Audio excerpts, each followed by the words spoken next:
What's going on, guys? Snag here, and it's time to wrap up round 21 of the 2024 NRL season, guys. And it was a crazy round. Well, up until Sunday. I was a little bored today, but the rest of the weekend was absolutely crazy, absolutely insane. Now, just before we get to the footy, I just wanted to address something that sort of happened over the weekend on the punt, which is, you know, why a lot of us are here. Let's be real. I love a punt. You love me because I love a punt. I love you because you love a punt.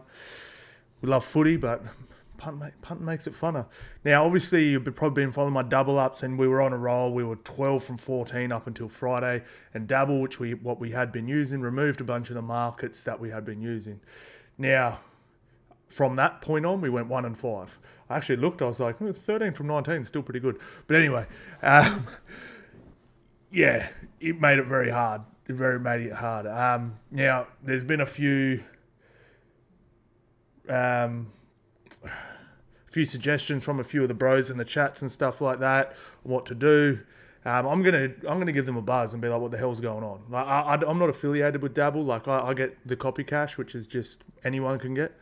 I'm not like signed with them or anything like a lot of these other guys, but I do want to have a chat with them because I do genuinely love Dabble, but I don't think that's fair. I really don't think that's fair at all, guys. I'd love to have a chat with them and be like, what's going on? No, that's pretty unfair. I mean, just being straight up honest, I know I would have, and probably you would have too. Yeah, we made some money over the last 3 weeks, but we're probably going to lose a bunch of it back anyway. I know I was going to dump some money on some random events in the Olympics and UFCs, and you know what I mean. It's just the way it goes. It goes in and out. But just addressing that, I do love hitting my $2 odds, and one of the main reasons I was doing that is because Dabble was great at it. So there's been a few suggestions for a few other places, but I think the best thing to do first is get our community together in a place where we can all chat and bounce everything off, because I don't know everything, man. I've learned a lot from you guys too, so I'll be starting a Discord server probably tomorrow. Got a bit on today, school stuff with kids for school tomorrow and all that sort of stuff. But I'll start a Discord server. I'll put the link up definitely in the next video, but I'll probably put it up like on my, on my TikTok and on YouTube. There's all my links. Click that, join the Discord, and we can start a bit of a chat there and work out the best places to get our $2 and all that sort of stuff, guys. So if you are good at Discord, I mean, I know my way around it a little bit. I've never run a server before, but I've used Discord plenty. Let me know if you want to be like an admin or a mod or whatever, so we can sort of get this thing rolling, because it's good fun, man. And one of the main things I loved about the Dabble is the chat feature, and if we do have to leave it, then at least we've still got Discord and Kick as well. So we'll do that, guys. We'll get it rolling again. Still up for the for the 3 weeks or whatever, but yeah, just a little disappointed with the way that sort of turned out, guys. But yeah, I don't mess with that. I don't mess with that stuff at all. But anyway, yeah, we'll get that cracking, guys. I could make it too. I mean, look, I've put a lot of effort into it. We'll have to wait and see, but I do put a lot of effort into it. I've got a few things you guys probably don't see, a few spreadsheets and stuff like that with some like data and information on the games, like who's winning margins, average winning margins, average losing margins, all that sort of stuff too, which I don't keep to myself. I just think it's a bit boring, so I don't really share it a whole heap. But yeah, we could get that cracking too, guys, where I could sort of share some extra info with you guys. Yeah, we'll see how we go. But anyway, sorry about that Saturday and Sunday on the punt. Even though it wasn't really my fault. Another thing, thank you everyone. 7K. We just hit 7K, lads. A year and 21 rounds up to 7K, guys. So again, like I said, I love our community. I love everything we've built here. And like I said, I learned a lot from you guys. I've copied a lot of your guys' punts too, and it's absolutely awesome. So man, honestly, all the messages and stuff, it really means a lot. And I do apologise a little bit. I have been a little, not slack, I've been trying my ass off. I get a lot of messages now. It's I'm trying, if I do miss you or skip you, like say you've been following me from the jump, and I comment back if I've missed you the last few weeks or whatever, I'm sorry.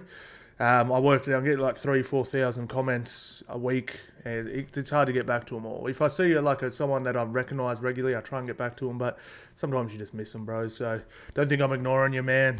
Anything like that, boys. You know I love yous. You know I love yous. Now, on to the games.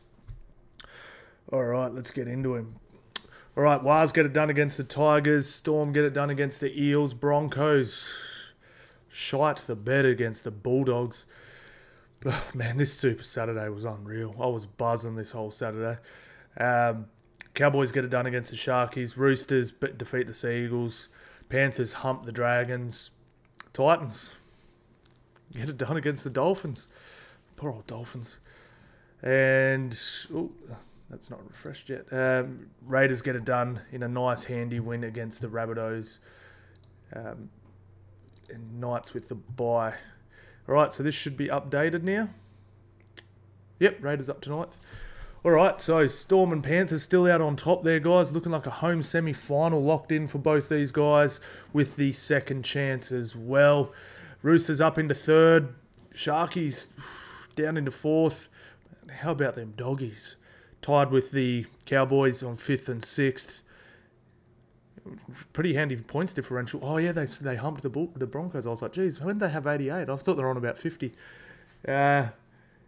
Sea Eagles dropped down to 7th and Dolphins down to 8th. Man, Broncos really dropped the ball here. Everyone lost they needed to lose, and then they...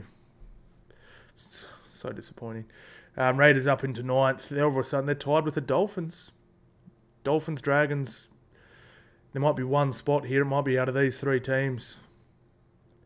Absolutely nuts. And then slim hopes, Knights, Warriors, and I don't think the Broncos can win personally, but yeah, I mean, these games, you look, say it's a bit weird. Sometimes, when you look, you just look at the emblem of the team, and you're like, oh, Warrior, and then you see, and you're like, when I see, the Titans one, it was always like an easy, but easy win. But now it's like you see the Titans now, and you're like, oh, it's definitely not an easy win anymore. It definitely give you a hard time. And Tigers and Eels. I think these guys play final round. That could be the Spoon Bowl, lads. How good. All right, Warriors versus the Tigers. All right, Wars were good without being great. They didn't really wrap the game up till about here. I know Abby Coruscant got a late try, made it look a little bit more convincing and stuff, a little bit closer, but they did definitely have the game fully wrapped up. They would never really lose in this game, but it was tight. It definitely wasn't a super comfortable win. But yeah, look, just being honest, to me, it wasn't good enough from the Warriors. If they want to play finals, it's just what they need to go and run. They need that win where you walk out of the stadium with your chest out. I don't think that was that. It's the Tigers. The Tigers were in it most of the game. Even though it was a comfortable win, it wasn't you know what I mean? It wasn't 20. They weren't leading by 24 points for the majority of the game or anything like that. It was they were in it. So it just wasn't enough for me to go, oh yeah, the Wales are back. They got Parramatta next week, who have been pretty average as well. Missing a lot of their salary cap. I think they need to... Now, where is that game, actually? Is it... Because that Combank, I mean, Para aren't great, but they're not easy beats. It's in New Zealand, so that helps.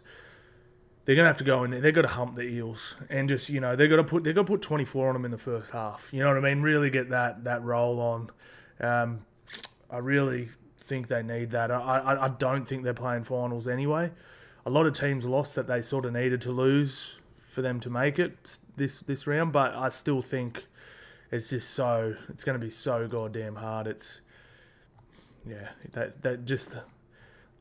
that doggies loss, and then I think it was the one before. I think they were 2 from 5. They really had to be 4 from 5 in that previous 5 games, or 3 from 5 at minimum. I think they're just one game behind. I think if they go on a nice run, I just feel like they're going to fall one win short.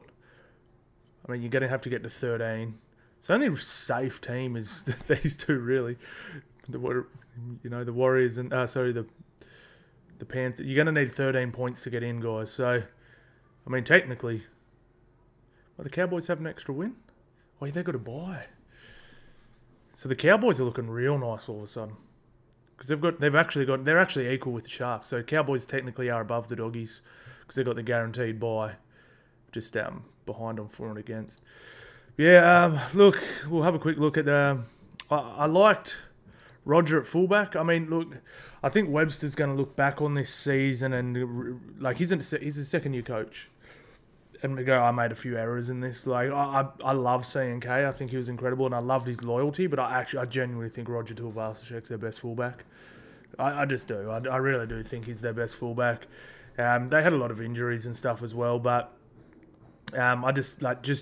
I think Jackson Ford had to go way earlier as well. He eventually sort of got dropped off and he was playing off the interchange bench, but he just so many errors throughout the year, stuff like that. And yeah, it was just, I think I really do. I'm pretty optimistic on the Warriors having a good year next year. If let's say they don't do anything this year, like I genuinely think Fisher Harris actually suits their team better than AFB. That hard hitting fast Ford, that line speed forward, like AFB is a bit bigger and slower. He'll get you those post contacts. He'll get you that that barge over try and stuff like that. But just that impact, hard as nails, stops dudes in their tracks on defense and drags them back 3 or 4 meters. That's Fisher Harris. That suits the Warriors a bit better. Like Barnett and Fisher Harris in the front row. That's a problem, So Tigers, I actually enjoy watching them play, but yeah, they're just. Yeah, how's the Bros' eyebrows? I saw the memes of this. Look at the Bros' eyebrows. Hope you guys can see that. Oops. Bro, look at that. Look at that. That's hectic, bro. There's some hectic brows. I thought I had the John Howards going on, lads. Jesus Christ. But yeah, look, much to talk about here. They ran for plenty of meters, plenty of post contact. 8 line breaks is fine. 40 tackle breaks, 44. Really quick play the ball speed. Again, I'd just love to see them offload a little more. I just really would. I really would. 28 missed tackles. So it's a good game from the Warriors, It's just, yeah, I just don't know if it was enough. Roger Tuivasa-Sheck, 293 running metres, 52 post-contact, 1 line break, 6 tackle breaks. DWZ, 248, 1 line break assist. That's enormous. And who'd they lose this game? They lost someone as well, didn't they? I can't remember who it was. I'm sure someone went off injured. Anyway. But yeah, look, I'm hoping for the Wars. They come good. I really wanted the Warriors in the finals. I think more for their fans than anything. Like, sell out every single game this year. They're going to have another sellout against Parramatta. I believe it's already sold out. If it's not, go get your tickets, lads. Go check it out. But yeah, it's going to be a tall task. Eels Storm.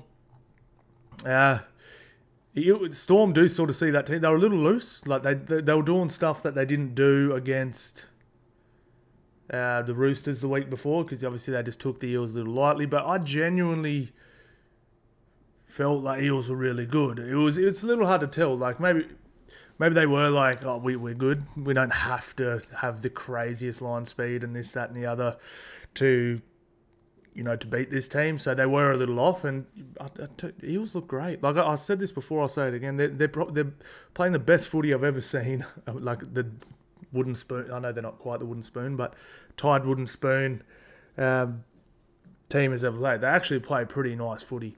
It's just obviously they're missing Moses and Paulo and all those guys, Hopgood and stuff. But yeah, Parra took it to them, and they were looking really good there for a while. And but yeah, just the class of Storm really overtook them there.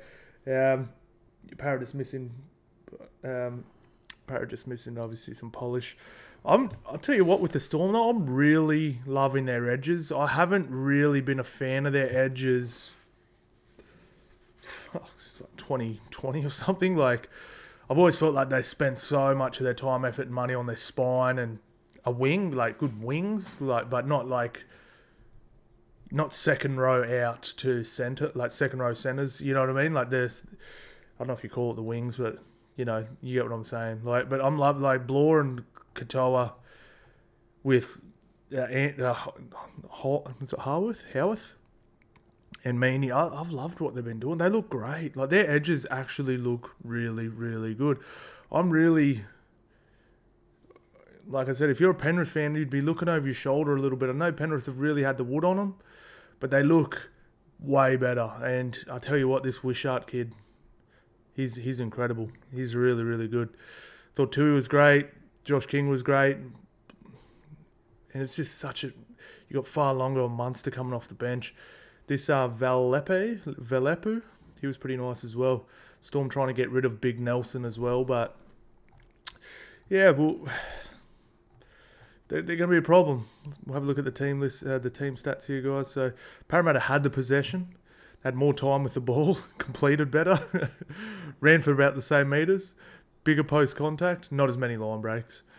Tackle breaks 33 to 36, average set distance 42, 45, play the ball speed about the same. Kick return metres, plenty for the Storm, 222. Offloads 15, 13. I actually really enjoyed the game. I thought it was really good. Tackles made.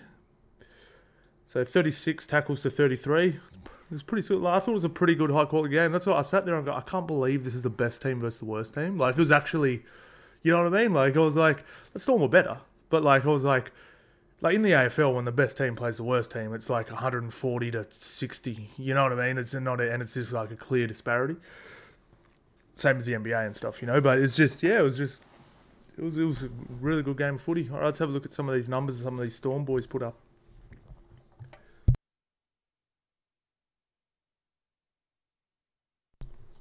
I thought Gutho was pretty good. He tries his ass off.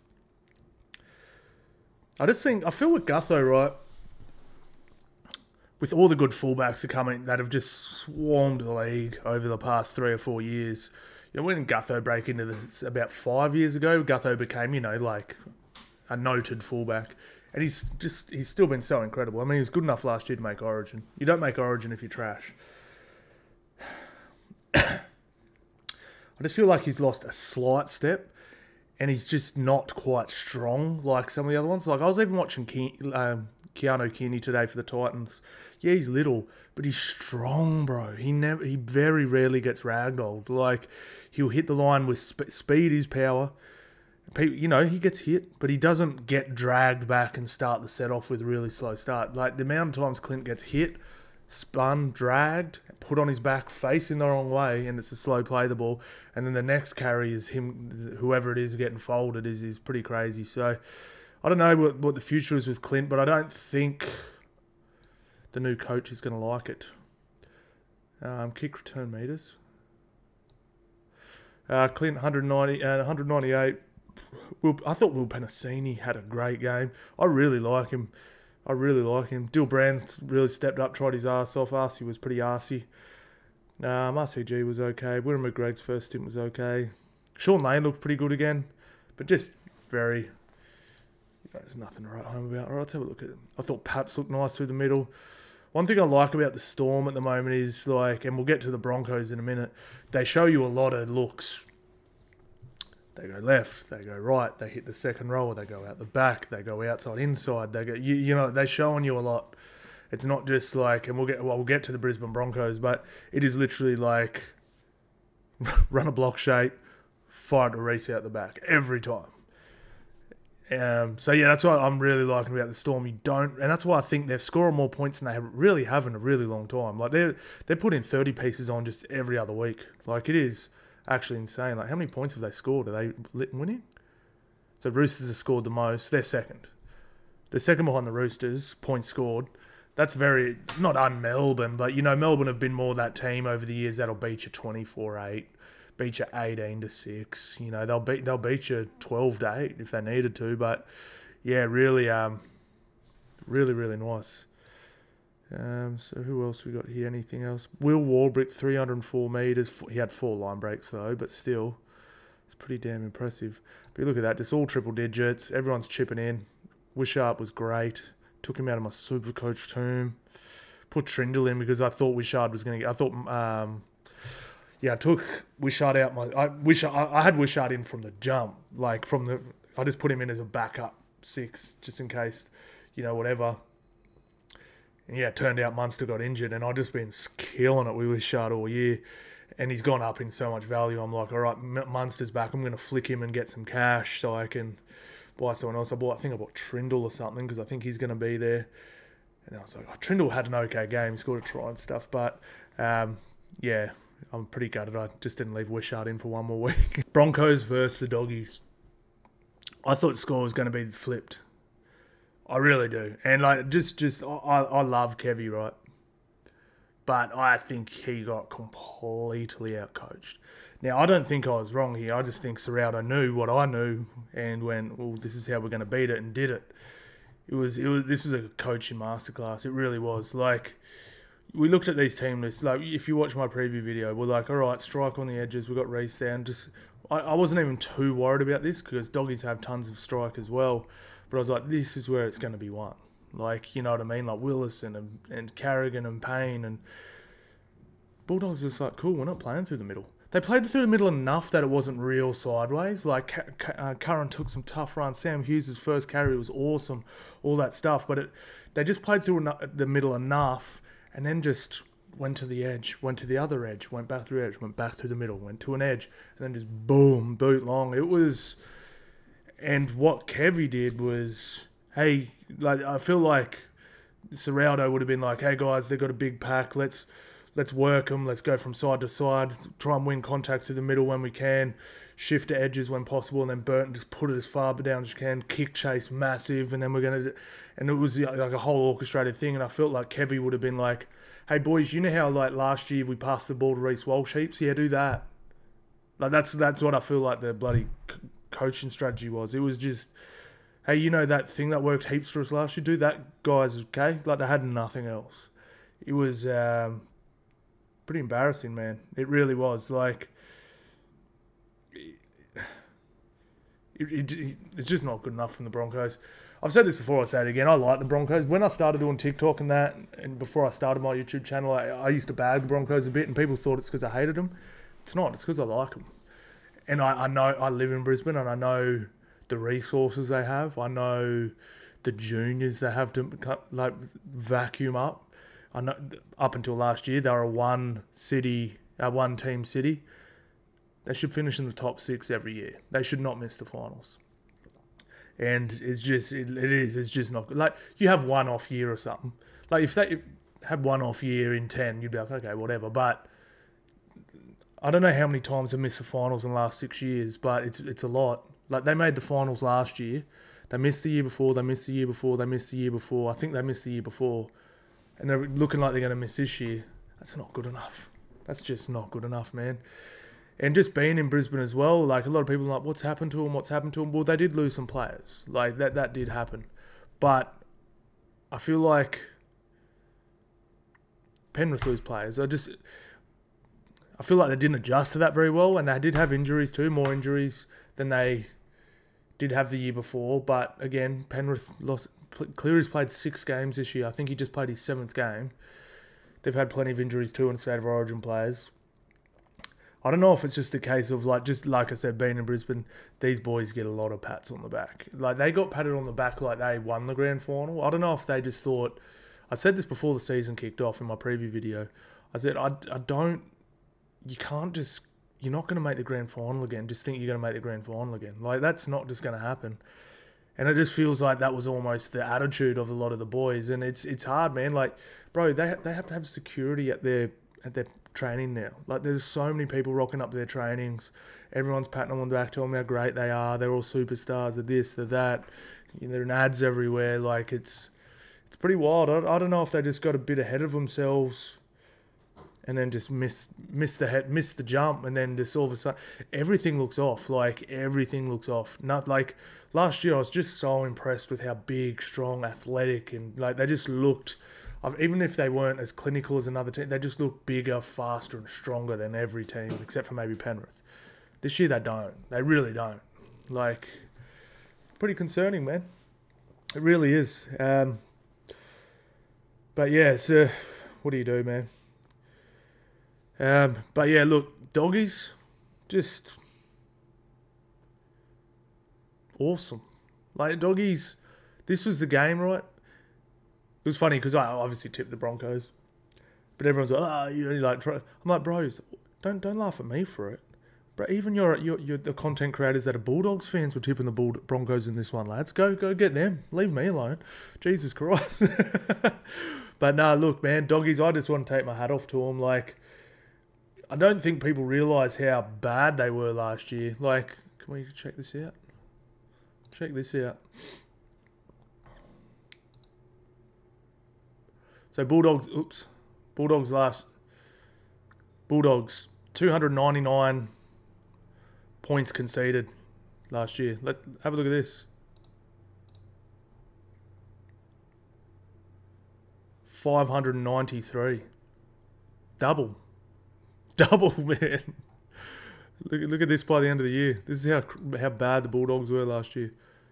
Like, Bulldogs are the worst team. Like, people don't believe me that. I'm like, no. Bulldogs were the worst team in 2023. They're like, well, they came 15th. They weren't like, no. They were the worst team in the comp. They conceded by far the most. They leaked the most points through the middle.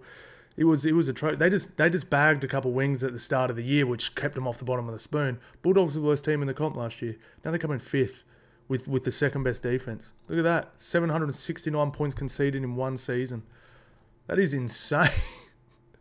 That is absolutely insane. So, shout out to the Bulldogs, man. Like, and shout out to Serraldo. I just mentioned how poor I thought Kevy's coaching was. Serraldo's was good. And I had a lot of question marks over him, even this year, because last year he did some dumb stuff. Like some of his coaching was a bit all over the place, but it's his first year, whatever. And then even the start of this year, some of his selections are pretty poor. Like, putting Taft in. Like,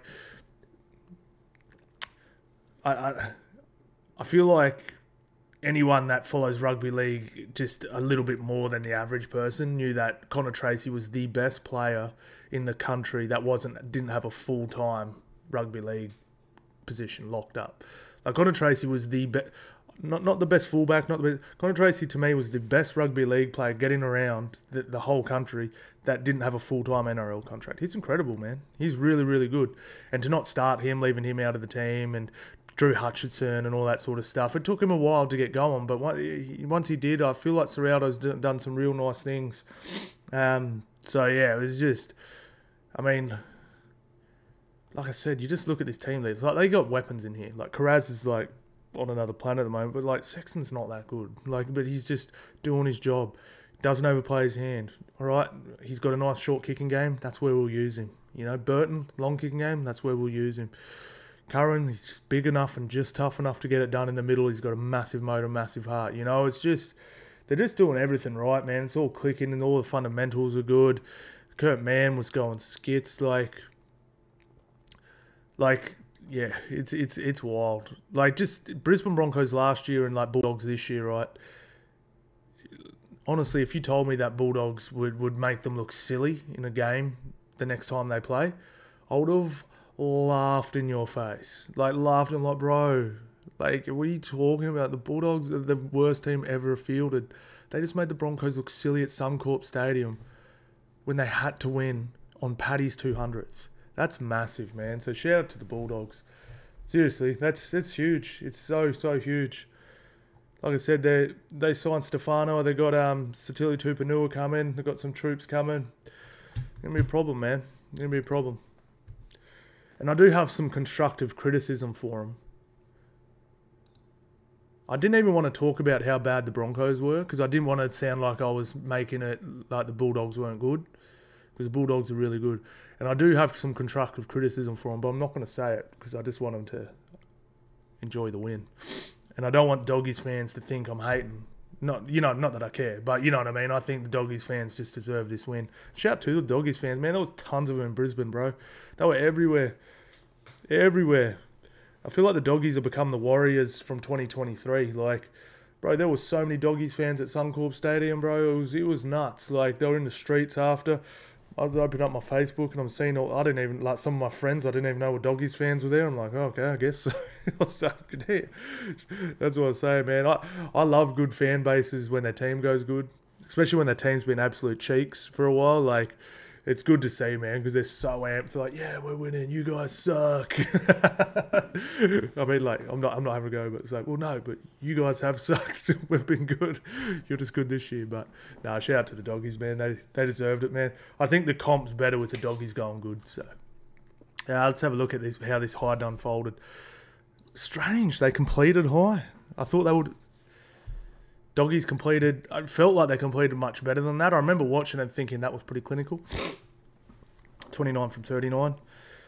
But look at that. Like, I don't know. This was a stat last year where I was talking about where I was one of the reasons why I was saying Doggies were the worst team I've ever seen. Last year, every team ran for 2 kilometres and they would run for about 1. So there was games where they didn't even run for 1 kilometre. They're winning this just about every week now. It's insane. Post-contact. The Bulldogs made more post-contact metres than the Brisbane Broncos. 11 line breaks to 2. 45 tackle breaks to 32. Broncos had a damn quick play the ball. Wow. Offloads 13-10. Yeah. 82. Tackle fitness. See, again, the Bulldogs just missed tackles, bro. Like, how was their defense good? I don't get it. Like, that's insane. And 20 ineffectives. It's insane. I just don't get it. Their tackle efficiency is so bad. But they don't lead tries. It's ridiculous. It just defies stats. But anyway, let's have a look at some of these numbers, eh?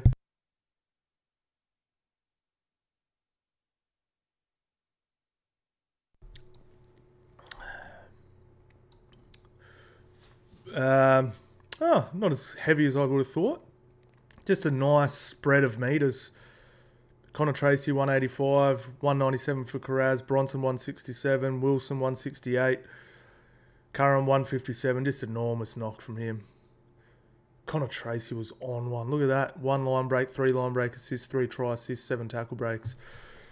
You know what I mean? Like, I love Taft. I've always said Taft is just half a foot and his shoulders are about this too thin each side. Would have been a really, really good first grader, but I just don't think he has the size. You have to be strong now. If you're not big, you have to be strong, like your Kearneys, like your Fullers, you know. Viliami, I thought they handled Viliami pretty good actually. I know he scored a try, but I actually thought Court Man. I'd still love them to see that. Actually, I'm not critiquing the Bulldogs in this. Because I think they deserve just to ride this win.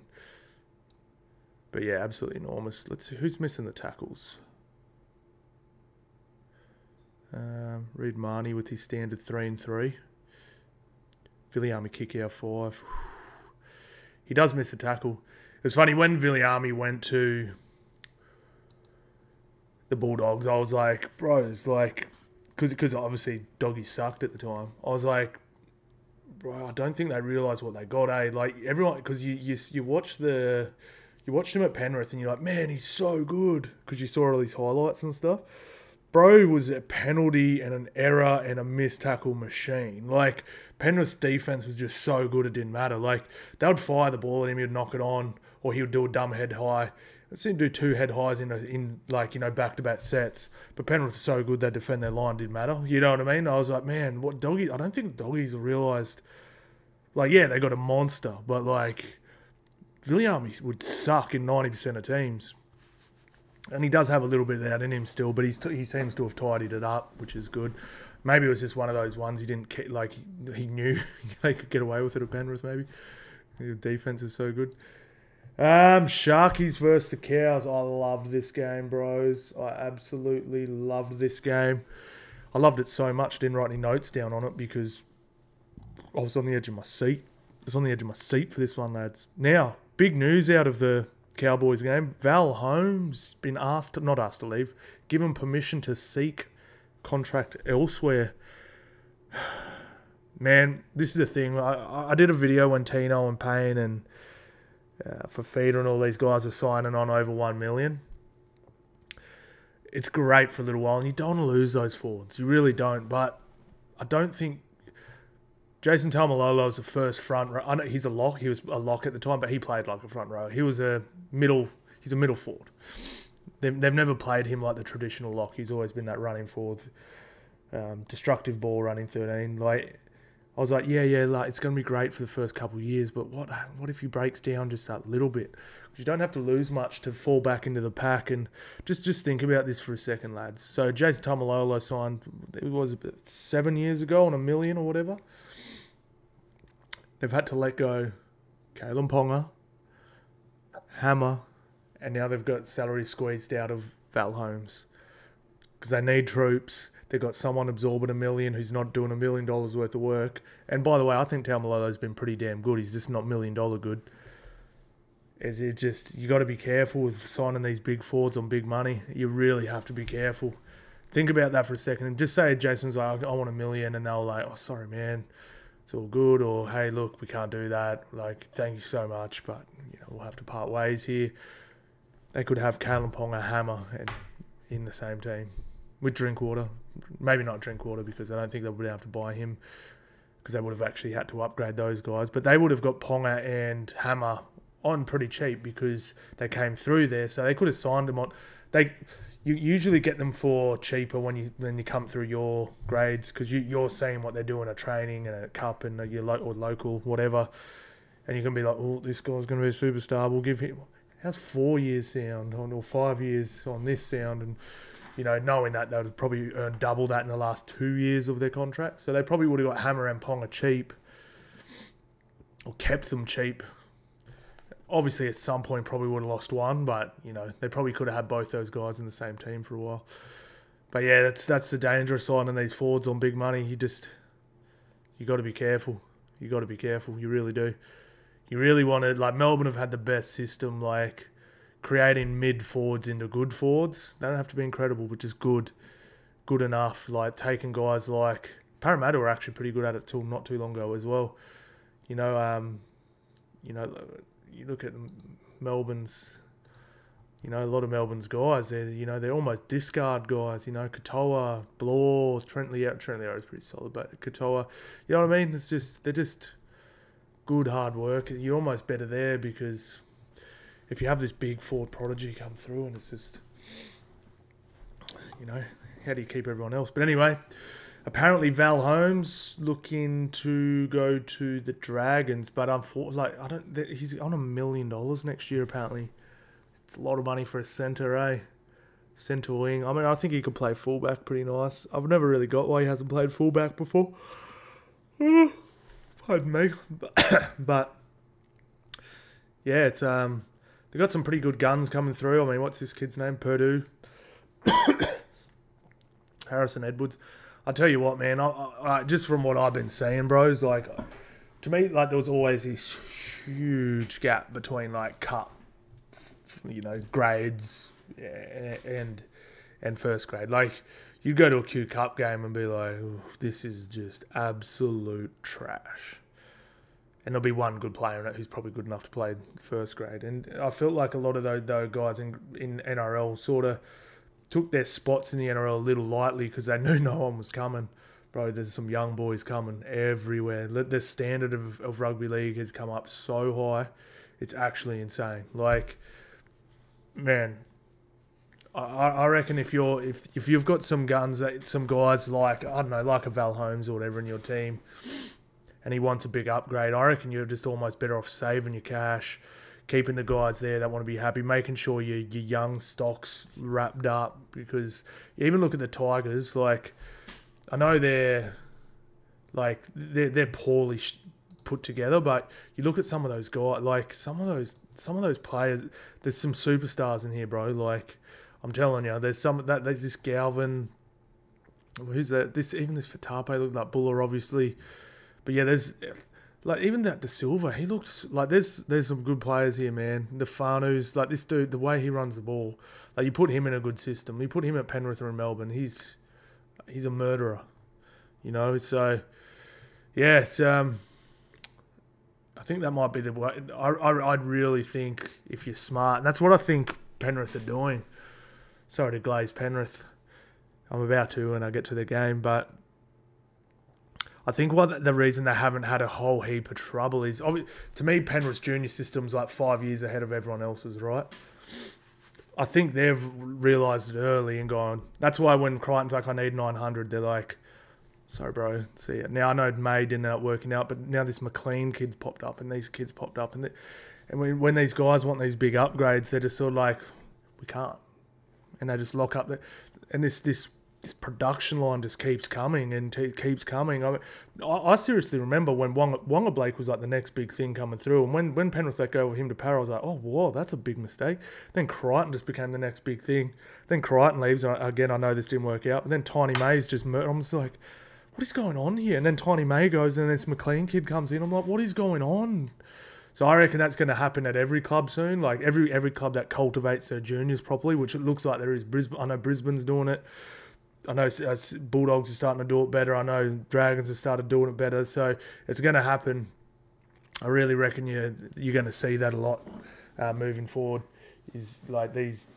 I think you might see a few of the superstars. Not superstars, but a few of the gun players ended up in Super League a couple of years earlier than they would have liked. You know, so. Yeah, I don't know why I went on that tangent. Because Val Holmes left. I'm just going on about juniors. So it's just something I noticed, man. Like, just obviously with my son now, I'm invested in the junior system a bit more. And I'm just so impressed. All right, so cracking game of footy, man. I really enjoyed this. Both teams were slapping. Like, I was actually really impressed with I know they lost, but the Sharkies, all hope's not lost. But I thought Cows were absolutely slapping. And I thought, I was actually like, but Sharks are holding their own here. They were looking good too. And then, who was it? Yeah, it was Tuolangi.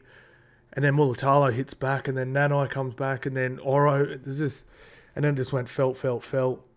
And then, Atkinson to keep it close. But, yeah, Trindle did get a try. That's right. I had him in my super coach. But, yeah, it's just a really entertaining game. I really enjoyed it, and it felt like two top teams to me. I don't feel like Sharks have fallen. Just speaking this kid's from Penrith too. He looked like a weapon. He dropped the ball once. He's a Penrith junior too, man. Like, what the hell's going on out there? Like, what are they putting in the food, lad? Wow. Yeah, Scotty Drinkwater. I really like the way Scotty's playing at the moment. I feel like he's put that little bit. I felt like he used to play a bit like Latrell, like zero in the effort areas, but then just like playmaking off tap. I feel like I've just been enjoying the way he carries the ball back now. A bit of pace to it, a bit of like, he used to just pass the ball off a lot of times. You know, you get to the end of a game and it's like, yeah, Scott Drinkworth, 3 try assists, 40 metres gained, and you're like, But we'll have a look. How many metres did he get? I felt like he got some metres. He's got, Jesus, nice cut over. 172. Stats don't lie, lads. Knew he had a good one. Yeah, enjoying the way he brings the ball back. I'm just become such a big fan of Tom Dearden. Like, I never liked him at all. I always thought he was overrated, and not overrated, but you know, I was like, well, they're glazing this guy so hard because he tackles good. Like, come on, man. Like, you're glazing a dude for tackling. So, like an NBA player because he plays good defense. Like, come on, bro. We want to watch some windmill dunks and lay some logo threes. We don't care about how you tackle. But yeah, I've just been so impressed with him. He's been incredible. I thought McLean's just done enough. Tomalolo broke his cheekbone and Ruben Cotter got knocked the out. That was a bad one, man. That was real bad. I thought Sifa came on and was slapping. Sharks were awesome. I reckon Sharks beat 12, 13, 14 teams the way they played. I thought they were good. I really did. Cows were a little better as at home. I think there was a couple errors towards the end, which I don't think they made if it wasn't like sweaty, humid Townsville. But yeah, I think the Sharks are playing finals, especially if they play like that. They'll win enough games. They've got a relatively soft draw home. In fact, let's check it out. But they want to play. They want to finish in the top 4. I don't think they have a soft. I don't like using the word soft. They've got the Rabbitohs, who officially can't play finals now, so they'll be easier to beat. Titans, again, like not an easy team. Knights should be out of the finals race by then, I'd say. And then Dragons, no easy beats. They'll be in and around the 8s. They'll be fighting. Warriors could be hard. Warriors could be out of the finals running, and so it could be. And then Manly, which is a pretty tough game. So I think how many do they have to win to make the finals? 2. They're gonna win 2 of these games. Like, you know what I mean? So, Sharkies are playing finals. But, you know, they want to do better than just play finals. Cowboys completed great. Ran 1,600 to 1,400. Post-contact, about the same. 500 each. 11 line breaks to 4. I thought Sharkies' scramble defense was really good. 31 tackle breaks to 39. 14, they were offloading like crazy. 91% tackle efficiency. 31 missed tackles, 2 ineffectives. Yeah, like I said, that all these numbers are great. Like Sharks are going to be just fine. They just came up against a team running hot at home. 9 errors each, 5 to 4 penalty counts. So, yeah, they'll be just fine. Don't stress Sharkies fans. A bit like the Warriors. Probably just need that one win to puff your chest out. Liam Eisen, dope name. Scotty Drinkwater, yeah, look at that. 172, that's what you want. You don't need a big 200-metre run the game from him, but I want 150 from Drinky. I want 150. Jesus Christ. I didn't know he did all this as well. 1 line break, 3 line break assists, 2 try assists, 4 tackle breaks. What are you on? What are you on? Kyle Felt, 4 line breaks. Wow. Some numbers, man. Nanai looks so nice with the ball in his hands. He's really good, eh? Really, really good. He's scary with the ball in his hands. We'll have a look at some of the Sharkies did. Justin Oro has just become like... I remember when Oro came in, people were like, oh, he's the Wish version of Val Holmes. I think Val Holmes has become the Wish version of Oro. Oro's beast. Oro's just an absolute beast. Oh, it's a nice debut. Look at that, 152 metres, 40 post contacts, 1 line break assist, 1 try assist. That's a really good debut. 9 tackle breaks. Nice on his feet. What did Oro do? Oh, he got a try, I know that. Oro was just a handful every time he carried the ball. He was just busting tackles. Yeah, he did 7 tackle breaks. There you go. Thought Trindle was pretty good. 2 line break assists, 1 try assist. Hazelton got folded a few times, and I know it was only a small little stint, but I thought Siffer was tough, real tough. McInnes made some nice tackles as well. Tough as. But yeah, look, Cows, let's have a look at their run home. I think I'm going up to a Cows game in a couple of weeks, actually. I better check about those tickets. Got to fly up to town. I haven't been to Townsville in ages. I'm going to hit the Ville. I'm going to the casino and having a big seafood buffet. All right, so Tigers. Yeah, Tigers. Then Broncos. Then Raiders. Then Bye. Then Storm. Now, I heard they might be resting players for the Cowboys game. So Cowboys might have the perfect run into the finals. Because Storm, if they're 2 games ahead, I heard they're going to play players for the Broncos game to make sure they're sharp, but they didn't want to send their players to Townsville. So they were going to give them a rest for this week. So if Cowboys might be playing a B-grade Storm team and then Bulldogs. So their run home could be Raiders, Bye, Storm, B-grade Storm, and then and then Bulldogs. It is Bulldogs at home. They're very good there, but that's going to be a cracking game. It was a cracking game 2 weeks ago when they played. Doggies are going to get them back. Could be for a top 4 spot. It's huge, absolutely huge. I cannot wait. Oh, this finals is shaping up, boys. It's going to be good. It's going to be good. All right, where are we at now? Oof. Let me get some liquid.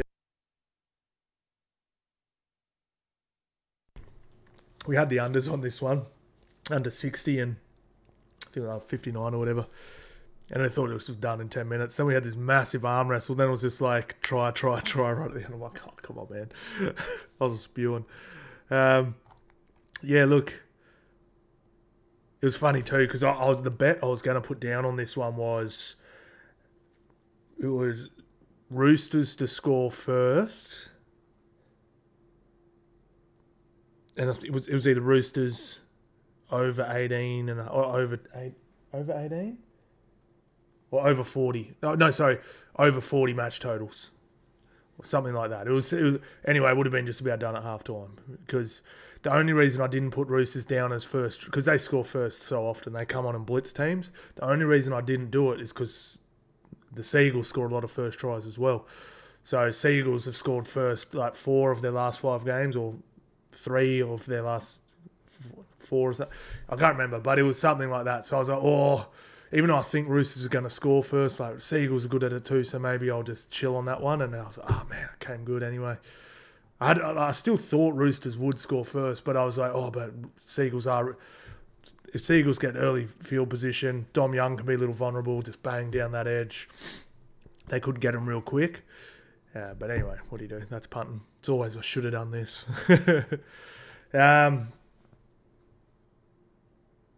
Just give me a look at my notes, because I sort of forgot what happened in this game. Oh, yeah. So, man, I'll tell you what, Nathan Brown, want to pick up his bin. So, Roosters really did blitz them early, and I was sitting there going, damn, man, this could be... Maybe I was wrong about the Sea Eagles, you know, maybe they're not all that. And then Nathan Brown came on and just completely... He's so... Like, I'll tell you what about Nathan Brown. He played at the Bunnies, right? I could not believe they let him go to Parramatta. I was like, what are they doing? And then everyone raved about him at Parramatta. Then they just sort of fizzled out there again. And then, not fizzled out, they just sort of stopped playing him. And then then they just let him go as well. And then Roosters pick him up. I thought he was great there. They were pretty stacked, so I sort of can understand why they let him go. And then Manly picks him up on a train and trial. And next thing, they sign him for 2... He's brilliant. He's really good. He's one of very few, less than 5 people that can come on and change the game in the forwards. I mean, like, we got dummy halves that can come on and change the way the game's played, but there's not many forward locks or whatever you want to call them, whatever he's playing. It's a bit of a hybrid position that change the game when he comes on, and he is one of them. Like, it's Spencer Lenu, it's Dylan, it's Nathan Brown, it's who else? Who else comes on and just changes the way the game's being played? It's not many, and he is one of them. So great pick up for Manly, it really was, and I really thought he ground them back into this game. But yeah, it was Manly really on top. But then Cherry Evans, it's hard because I sort of wrote down Cherry Evans. There was a point where Manly were on top, looking like they could win, and then Cherry just booted the ball dead, and I was like, that was such a kick from if Katoa from the Dolphins did that, I'd be like, fair cop, like, he's noob. I was like, oh, bro, like, Cherry Evans shouldn't be doing that. But then he snatches an intercept and scores a try anyway. Like, a minute later, I was like, oh, well, I can't really talk about how that was a rookie move from Cherry Evans because he's just snatched a field goal. But, it was just, I thought Roosters had the kill shot, and then it was just two try Cherry Evans. What a debut from this kid too. He's not. That's what I mean. There is so many kids. He comes on. I think he played a New South Wales Cup game before it. What's his name? Clayton Falalo comes on as 18th man. He was brilliant. He scored a try. Was catching bombs. He was awesome. I mean, there's so many kids. Normally, when that would happen and a kid would come on, you'd be like, they would just. Like, there's been careers ended from people, like kids coming into the NRL, getting blooded in the NRL too early, getting hiding, and then never playing again. These kids now are just ready. They're ready. It's absolutely bananas. But yeah, look, I think, like, just watching this game, right, I felt like it was 2 top 4 teams. Now, people were sort of arguing, what do you mean? Like, the defense wasn't even there. It was 34. I think there was 2 fluky tries for Roosters, and there was 2 intercepts here. So that makes the scoreline a bit more respectable if you just removed those points. It wasn't like there was just tries being scored from poor defense. I felt like this was 2 top 4 teams playing, and I would not be surprised if both these teams end up in the top 4. I know Sea Eagles slipped down to 5th. That's unfortunately because they do have that odd number of points. They're on 25, so they have slipped, but they're on the same points as the Doggies.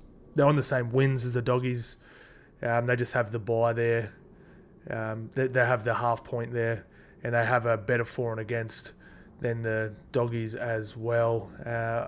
Let's quickly check their run home, but it just, to me, they felt like 2 top 4 teams to me. Doggies could be, but I don't know. They don't have everyone was saying they have a tough run home. I don't think they do. Doggies run home doesn't look tough to me, but they don't play Penrith or the Roosters or Melbourne. So I was like, well, how's it a hard run home? You're not playing the top 3 teams. All right.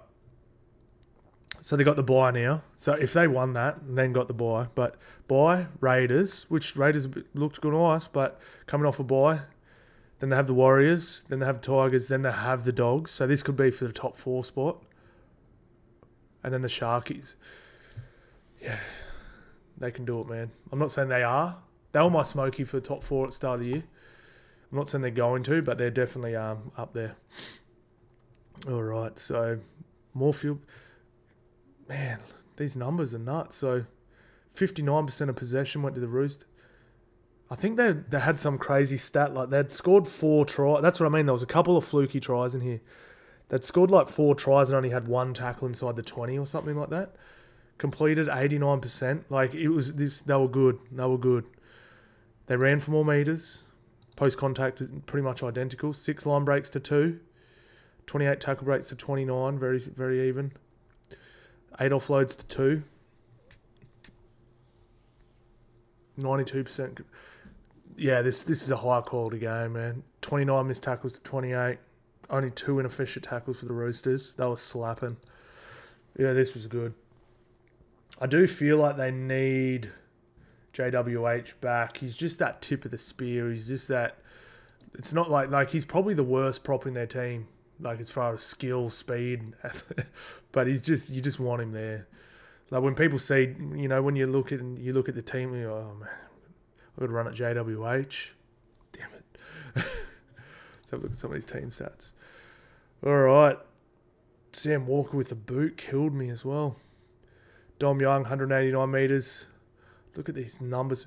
Teddy was like prime Jared Hayne in this game at the first 10 minutes of this game. I was like, did Jared Hayne just like get out of jail and like put a Roosters jersey on? 269 metres, 1 line break, 2 line break assists, 2 try assists, 2 tackle breaks.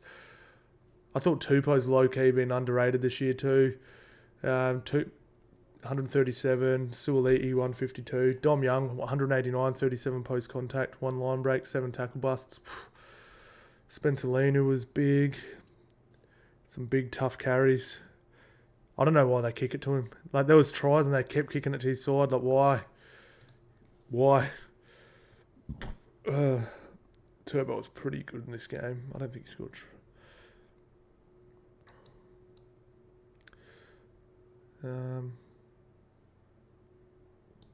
How was there no stats? Luke Brooks 1 line break assist. So it was no help. It was just individual tries. Is that actually what happened? Like there's literally no stats here. Simply line break. Luke Brooks 1 line break. And there's no other stats. How do you score 30 points with no stats? What the hell's going on with the Sea Eagles? 1 line break.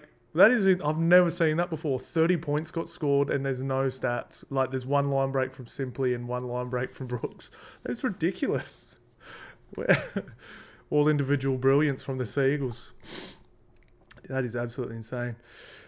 Yeah, I mean, look, we'll have to wait and see, but they look like 2 top 4 teams to me. Dragons, Penrith. What did he do again? Nathan Cleary is just... I really hope people like sometimes... Here we go. Sometimes people don't appreciate how good players are until they leave because, like, they don't realise that, like, good players have bad games. Like, you know what I mean? Like, people that didn't really watch Michael Jordan games back. Like, he played a lot of bad games, bro. Even, like, sticking to rugby league. Like, bro, I watched just about every Jonathan Thurston game there was. He had games where he was absolute trash. Like, absolute trash. And he goes down as one of the GOATs, possible future Maul. Any year it should be. I think people, when they retire, you forget all those bad games, and you just remember the field goal, the last second try, the clutch moments, the lifting the Origin trophy. You remember all that stuff, and you forget all the trash. I'm telling you now, man, we're witnessing a Billy Goat in the making. I'm telling you, this Nathan Cleary dude is... Yeah, I ain't seen anything like it. And this is the thing too, people compare Nathan Cleary now, was he 26? Not even in his prime yet, to like Thurston or Cooper Cronk's whole career.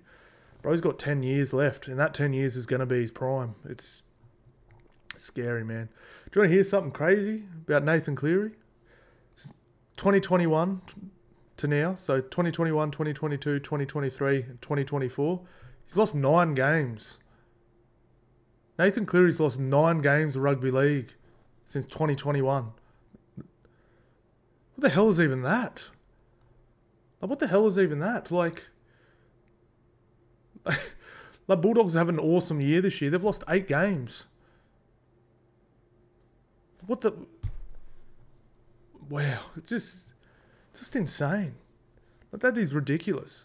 Like, Bulldogs have absolutely killed it this year, and they've nearly lost more games than Nathan Cleary has since 2021. It's a freak, man. Absolute freak. What do you end up getting? Three tries, 2 try assists, 5 tackle breaks, 245 metres. And it was just so evident too, man. Like, this is the thing about Cleary. Ben Hunt's a state of origin player. He's a state of origin. I know he normally plays 9 these days, but he's a state of origin quality half. Like, if Cherry Evans went down and Ben Hunt went in there, would anyone be like, oh, that's the big loss for them? Nah, you'd be like, dope.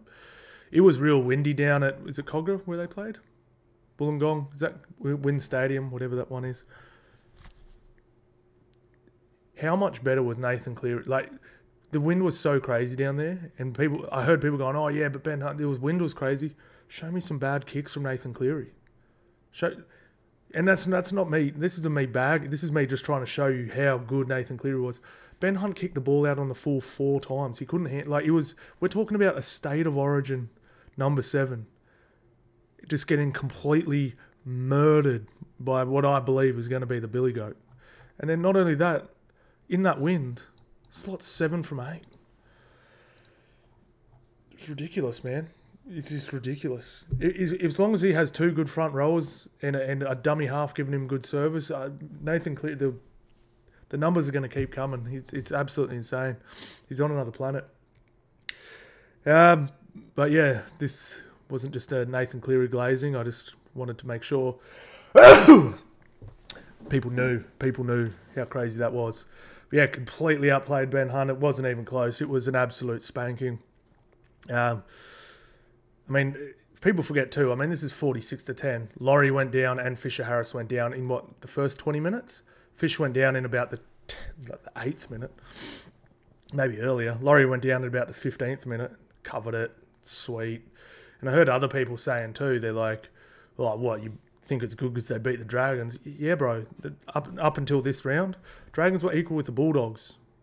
They were coming 5th. Like, they just were down on for and against. 6th. Tied for 6th. They're technically still tied for 8th. Like, you know what I mean? Like, the Dragons are good, bro. The Dragons are a good rugby league team. Like, the Dragons, I genuinely still think they can possibly make the 8. It's just, they've got to be better than that. Like I mentioned him before, that McLean kid, Jesus Christ, he just looks insane. Luai, I really liked... I've always felt like Nathan, because apparently coming through the grades, Luai was the gun, and I felt like Nathan Cleary deferred to him a little bit too much. Like, when there wasn't much on, he'd just pass it to Luai. I really like a Nathan Cleary swinging both sides now and sort of demanding the ball now. That's why I like, yeah, I think, like, to me, not similar, but definitely not, like, different. Like, so I like the way that, you know, they play Cam Munster. Like, you don't want Munster doing everything. You want him to give the ball, and you're like, oh, everything's absorbed, and you give it to Munster, and he just pulls something out of his ass. You know what I mean? Luai's that sort of guy too. Different players, but that sort of guy. Like jank step, fake punt, put something unconventional and in, then it's a try. You know, that's they play different, but they're both those sort of guys. I like Cleary really taking control, and I felt like he used to defer to Luai a bit too much, and I don't think he does anymore. So, yeah, absolutely incredible. I thought Guy probably had his best game as well coming on. Sorensen was brilliant. Moses Leota. I'll tell you one thing I love about Moses, and why I honestly think he might be the best prop in the comp. He's up there anyway. Like, to me, I think he's been better than Fish. I was just watching how he gets the ball. Like, it's just little dumb things like this that just make such a difference, right? Like, he steams onto the ball. Spencer Lena is very good at this as well, and I'm pretty sure he would have learned it from Moses Leota. He steams onto the ball on this angle, and he gets the ball so flat, but he's at full speed when he catches the ball. Like, you know, when you see so many times, they get the ball past and they sort of have to jump and then or catch. And it just that motion of catching slows their running motion down, if that makes sense. Just watch props catch the ball. I know it sounds like such a dumb thing. And just them catching the ball slows their run down just a step. Moses almost like speed, like catches the ball and then he's bang into the line. Like I said, I think Spencer Leno and Moses Leota are the two best at it. And like I said, no coincidence, you know, that Spencer Leno, obviously a young buck, probably learned that timing, it's knowing how fast your guy's going to play the ball to when to start your, because you start your run before they play the ball, if you know what I mean, or like as you're going, you know, like, and if you I know it's weird little things like that I like. Maybe I'm just weird.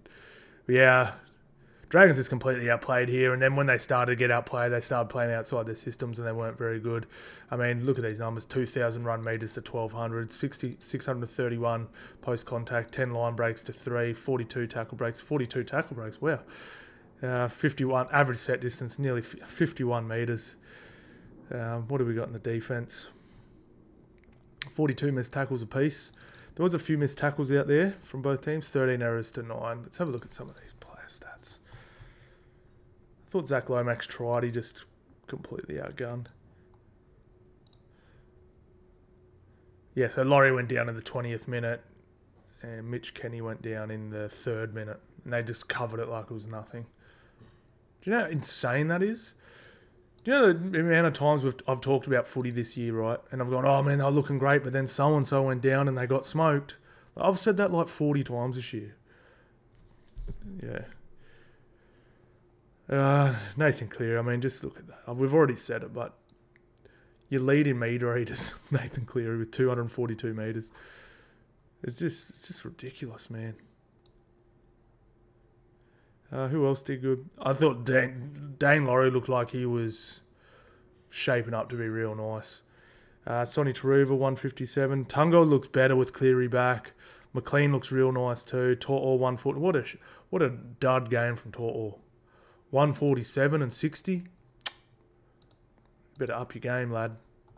Up your game. But nah, brilliant from the Penrith Panthers. Dragons, I think they just have to throw that one in the trash, start again. Who have they got next week? Storm. Oh.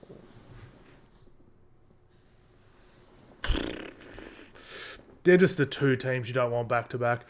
Play them both in a month or whatever, but back-to-back, that can just take all your confidence away, man. That sucks. Oh, poor old Dragons. Finns Titans, I don't even really want to talk about this game. I know it was close. If you're Titans or a Tigers, man, I was pretty bummed out. Pretty bummed out watching it. No, it was a pretty good game. The Tavita Pangai Junior game, try was pretty dope.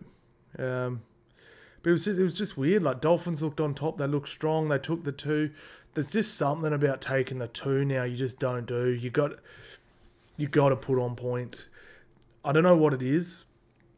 Like, Penrith actually do this best, but when you have momentum, I think you have to try and maximise the points you get so quickly, because momentum, it's weird, man. Sometimes it just, you get it, and then it almost certainly turns, but sometimes you just don't get it back. Like you can just not get momentum back from the 30th minute. It's wild. And Penrith are the best at turning, like not giving teams momentum, period. But that's why I think they do so well. Or if they have momentum, it gets wrestled off them. They're one of the few teams where you know they're going to get back some momentum. Whereas the teams these days, like we saw with the Bulldogs the week before, where they took the 2 and they sort of felt like they had the momentum. Yeah, we'll go out, boys. Bro, they can wrestle it back off. You might not get momentum back. And Dolphins had it all. They looked great. And then all of a sudden, it was just, they didn't have momentum again for the rest of the game. It was absolutely wild. Like they had momentum after this point. So after the 12th minute, they took the conversion at the 21-minute mark. And then Brian Kelly scores a try. There's a sin bin. There was a sin bin even for Josh Kerr, sorry. And it never came back. They got a spray at half. So it's weird, man. But I think you just, I get it. Like take the 2. Like Wayne Bennett teams have always taken the 2. I get it. 2 points is better than 0. But I just feel like the modern game, like teams are so good at kicking you to corners, holding you down, wrestling you down, doing all this stuff. I think if you have momentum and you're swinging, take it. Be good enough to get the 6. Let's go. Should be interesting. So Titans, they end up. It's the thing. Like Dolphins look better. They had everything to play for. They need this game to stay in the 8. We'll keep that. Like they're in the 8, but you get what I'm saying. And then look at how lopsided this is. Like Dolphins ended up not winning a stat, whereas for the first 30 minutes they were. You get what I mean? Like. First 30 minutes, it looked like a comfortable win for the Dolphins. Now, all runs, they lost handily. They got out 1,900 to 1,400 metres, 400 to 500 post-contact, 3 line breaks to 5, 26 tackle breaks to 44. Like, they got smoked everywhere. Everywhere. Ruck speed from the Titans, that is fast. Yeah, so Dolphins, I don't know. Like I said, guys, ball security too, 13 errors isn't great. So I thought they did a really good job of shutting down Hammer as well. He had one nice run there. But yeah, not much else to really write home about. Isaiah Katoa was great. 2 try assists, 1 line break assist. Yeah. They got to just be a bit better. I think it's a bit strange because they've been scoring so much. They sort of had been doing those shootouts. And then this game, they sort of went into their shell a little bit and it just never came back. But yeah, shout out to the Titans, man. They're going down swinging, like they're going out on their shield. They can be proud of how they finished the year. I mean, like Keanu Kenny, I mentioned him before. He's just so, like I said, he's powerful. Speed's power. 264 metres. Calm Pereira, he's just, how many tries? I think he's got 40 tries in 40 games. Philip Sammy, 240. Mo Fodawaker, he was brilliant, 197. And Dave Fafita, I was not a fan of his start, but he ended up having a pretty good game. And I'm pretty impressed with Cleese Haas too. I think he's been nice. I think he's been real nice. But, well, let's have a look at the Dolphins. Dolphins have a tough run home from memory. Fins up, baby.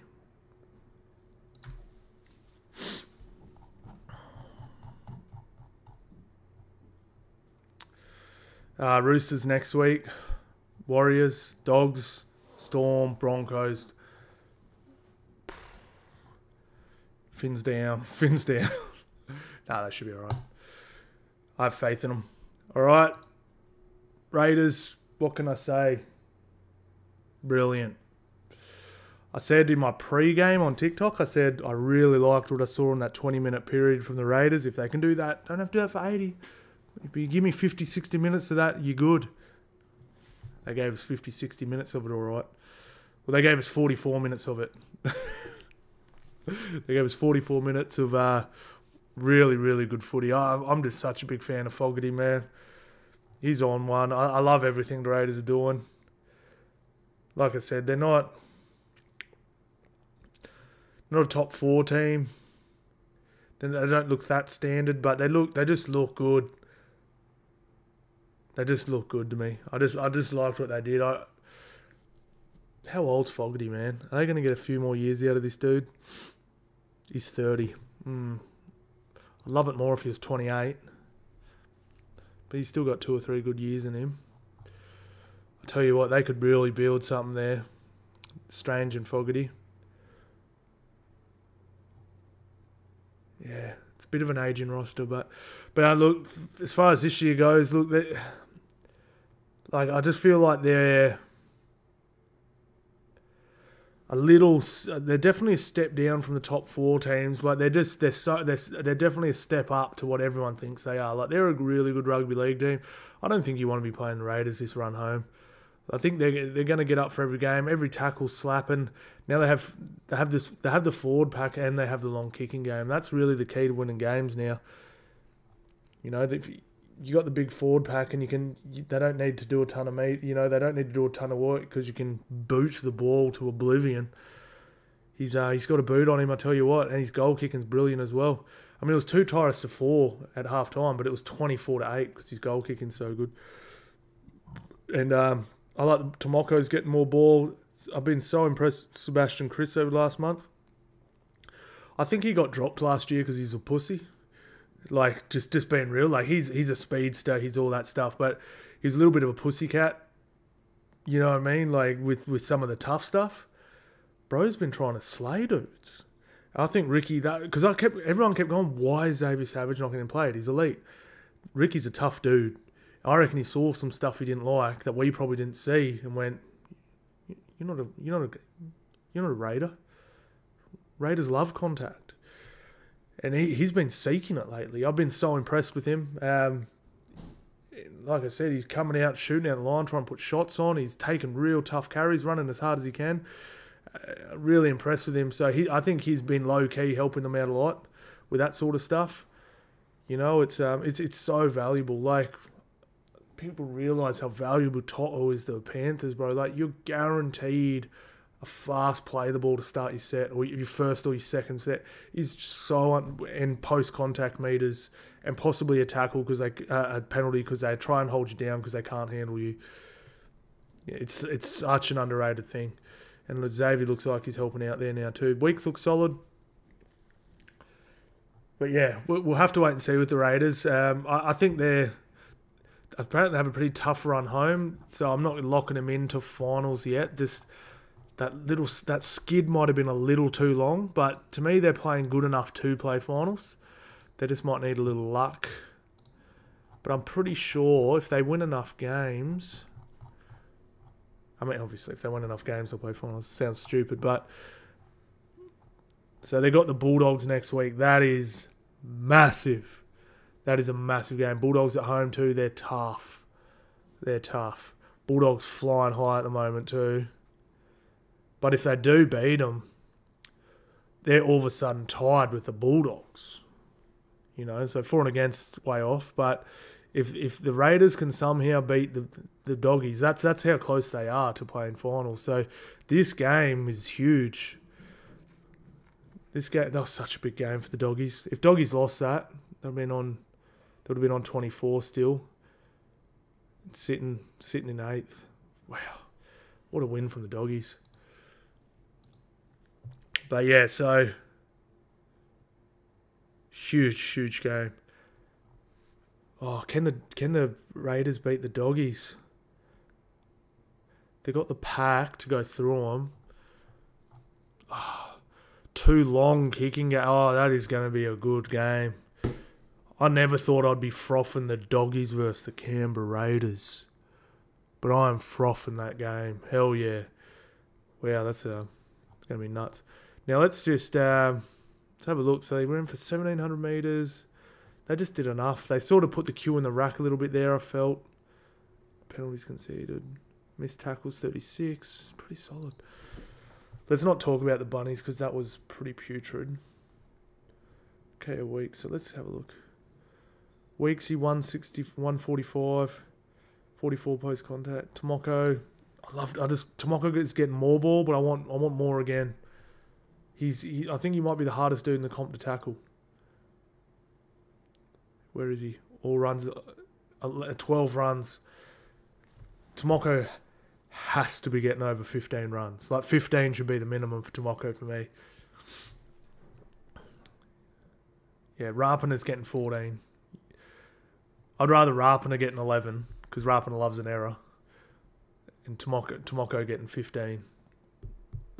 I know the centre and wing, it's a bit different. It's a bit easier to get a carry. But yeah, I'd love to see Tomoko get a few more carries.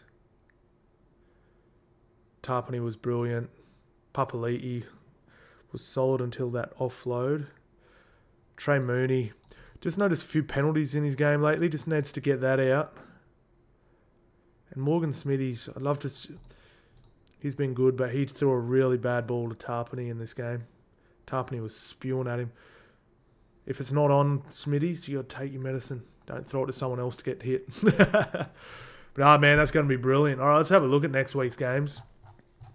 But, yeah, shout out to the Raiders. I'd say they're 50-50. They've just got a real tough draw home. Round 22. Tigers, Cows.